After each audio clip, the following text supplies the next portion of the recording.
भाव कुभाव अनख आलसहु, नाम जपत मंगल दिशि दसहु। क्या कहना।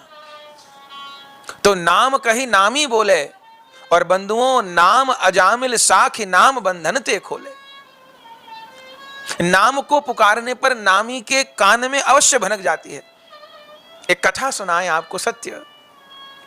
मारवाड़ में एक मारवाड़ी परिवार रहता था। तो मारवाड़ी थे वो। उन सेठ जी का नाम था रामचंद्र, और उनकी पत्नी का नाम था सीता। उनका खुद का नाम था रामचंद्र, पत्नी का नाम था सीता। ठीक है। और वैष्णव थे। घर में जो सेवा पधरा रखी थी ठाकुर जी, वह भी सीताराम जी की सेवा थी। सीताराम जी की सेवा करते थे। खुद भी दोनों का नाम राम और सीता ही था। तो रामचंद्र नाम के वह जो मारवाड़ी सेठ थे, घर में उनके पिताजी भी थे। वो बूढ़े थे और बीमार रहते थे। तो ऐसे तो बेटा बहू खूब सेवा करते थे उनकी। एक बार रात के समय उनके बूढ़े पिताजी को प्यास लगी। सत्य घटना सुना रहे हैं आपको। बूढ़े पिताजी को प्यास लगी और उन्होंने अपनी बहू को पुकारा, बेटी सीता जल दे दो, बेटी सीता जल दे दो, बेटी सीता जल दे दो। अब ऐसे तो आंख खुल जाती थी, बेटा बहू ध्यान रखते थे, पर कोई कारण रहा होगा, गहरी नींद में सो रहे थे। वो बेटा बहू में से कोई नहीं सुन पाया। और पिताजी का जो कमरा था वह मंदिर के निकट ही था। तो अपने बेटा बहू तक तो आवाज नहीं गई, भगवान तक आवाज चली गई बंधु। और उस समय भगवान श्री राम जी सीता जी से बोले, देख रही हैं आप, वह वृद्ध आपका नाम पुकार रहा है, आप जाके जल पिलाया।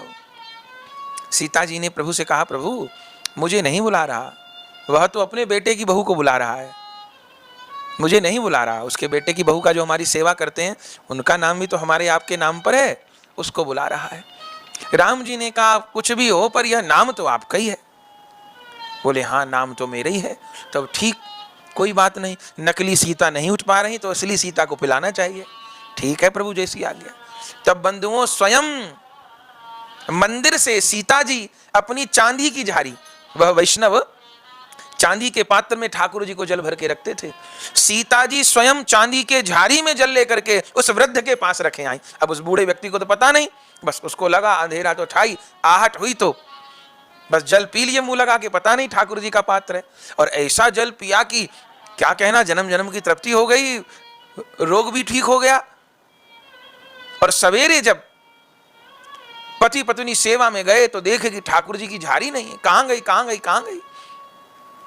तब उस समय पिताजी के पास जैसे वह पुत्र रामचंद्र नाम का पुत्र गया और देखा कि झारी तो यहां रखी है, ये मंदिर की झारी यहां कैसे आ गई। पिताजी तो उठकर जा नहीं सकते, पिताजी ये आपके सिरहाने ये चांदी का पात्र ठाकुर जी का कैसे रखा है।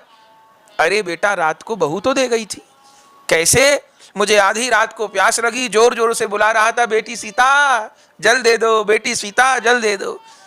आई तो 3-4 बार कहने पर बहू, लेकिन पता नहीं कैसा जादू का रात को जल दे गई। बेटा मैं तो अपने आप को बहुत स्वस्थ अनुभव कर रहा हूं और प्यास भी ऐसी बुझी है कि बस मन आनंद में झूम रहा है। बंधु अब समझते देर न लगे। वह रामचंद्र लौटकर अपनी पत्नी के पास गए, तुम गई थी क्या। नहीं महाराज, मैं तो नहीं गई थी। तब सब रोते रोते अधीर हो गए कि स्वयं मंदिर से सीता जी जल का पात्र लेकर के गई। नाम कही नामी बोले, नाम प्रीत नाम बैर, नाम कही नामी बोले। नाम पुकारने पर नामी बोलता है, इस भावना से नाम करना है। हमारे परमाचार्य बड़े बाबा जी महाराज से किसी ने पूछा था कि बाबा नाम जप करने की विधि क्या है, तो बड़े बाबा जी महाराज ने यही कहा कि जैसे एक मां अपने इकलौते बेटे को लेकर के मेले में जाए और हाथ से बेटे की उंगली छूट जाए, खो जाए बेटा, मां बेटे बिछुड़ जाए, उस अवस्था में वह बेटा जैसे आर्तपूर्वक अपनी मां को पुकारता है, अथवा जैसे वह मां विकलता पूर्वक अपने पुत्र को पुकारती है, ऐसी विकलता से नाम पुकारना हो।